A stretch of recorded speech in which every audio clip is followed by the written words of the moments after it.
Metaj rëfente se vetëm në 4-5 vitet e fundit janë vjedhur 14 miliard euro në këtë vend. Dhe këto nuk janë para, nuk është diçka abstrakte. Këto janë paratë e qytetarëve shqiptar.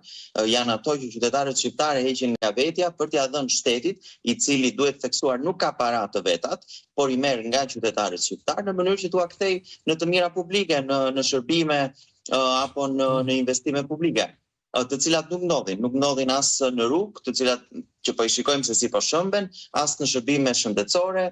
Ne i shikojmë gjendjen në cilën ndodhen spitalet sot, cili është ai qytetar shqiptar që veten në një spital publik dhe merr shërbimin për cilin ka paguar me taksat e veta, as shërbimin as në sistemin arsimor. Ne shikojmë se si ka rënë arsimi nga viti në vit, shikojmë se si bie dhe kap minimume historike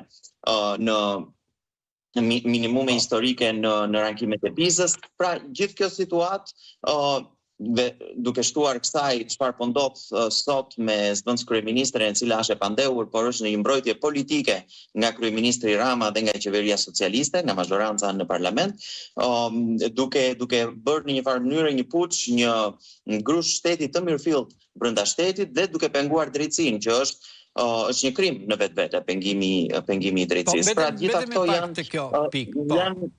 janë arsye të mjaftueshme në çdo vend të botës, aq më tepër në Shqipëri, për të protestuar. Qytetarët shqiptar janë të vetëdijshëm që nuk dalin të protestojnë as për një individ, as për një parti, as për disa individ, dalin të protestojnë për veten e tyre, sepse të protestosh është dinjitet dhe është të ngresh zërin për të mbrojtur dinjitetin tënd dhe të ardhmen në Shqipëri, për të ndërtuar të ardhmen në këtë vend.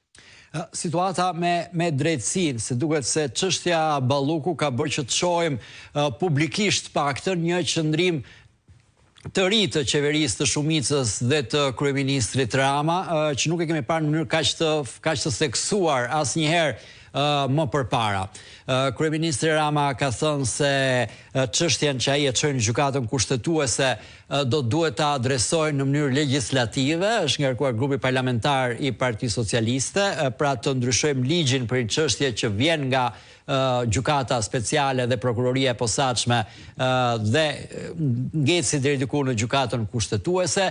Nga ana tjetër ai tha që nuk ka asnjë ngut për të mbledhur këshillin e mandateve pasi prokuroria e posaçme kërkoi imunitetin e zëvendës kryeministres Balluku. Çfarë do thotë ky qëndrim i kryeministrit Rama ndaj drejtësisë, cilën deri tani ai deklaronte se e përkrahte pas një rezervë, se ishte ai madje krijuesi i kësaj drejtësie dhe se Partia Socialiste kur nuk do të mbronte askënd përballë drejtësisë? Tregon vetëm një gjë, shumë të thjeshtë, që kryeministri po mbron veten. Nëse deri më tani nuk ka ndërhyrë në drejtësi, sepse drejtësia ka qenë selektive dhe asnjë nga ish bashkëpunëtorët e tij nuk është prekur, nuk është akuzuar, nuk ka vuajtur burgimin aq pak sa kanë bërë për çështje të cilat lidheshin direkt me kryeministrin. Sot, edhe pse kanë qenë të shumta çështje të tilla, sot me sa duket drejtësia, ndoshta edhe me ndryshimet në Shtetet e Bashkuara të Amerikës, me një sër faktorësh të tjerë që kanë ndryshuar në favor të shqiptarëve dhe jo në favor të kryeministrit, me sa duket ka arritur deri tek kryeministri Rama.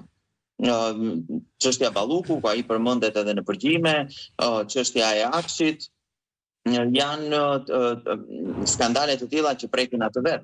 Dhe natyrisht duke mbrojtur zëvendësen e tij, ai po mbron veten e vet, me gjithë këto manovrat që po bën, me gjithë këtë pengim të drejtësisë që po bën, edhe duke sakrifikuar integrimin europian të Shqipërisë, të cilën ne kemi thënë shpeshherë që atij nuk intereson dhe nuk e ka për qëllim që ta fusë Shqipërinë në Bashkimin Evropian. Bashkimi Evropian qartësisht ka shprehur shqetësimin në lidhje me këtë situatë të re që është krijuar në Shqipëri. Ka pasur një deklaratë qartë nga delegacioni i Komisionit Evropian për media në Shqipëri se Këshilli për imunitetin e zëvendës Ballukut duhet mblidhet sa më shpejt, që bie krejtësisht ndesh me atë që tha vetë kryeministri Rama. Zoti Rama u thirr në Bruksel nga presidenti i Këshillit Evropian Antonio Costa, kanë ngrënë një darkë pune të dy, nuk ka shumë detaje se çfarë ka ndodhur pastaj. Si e parashikoni ke edhe këtë? Ky qëndrim i Bashkimit Evropian, sa i fortë do të jetë në këtë pikë kur është atakuar, ta themi kështu,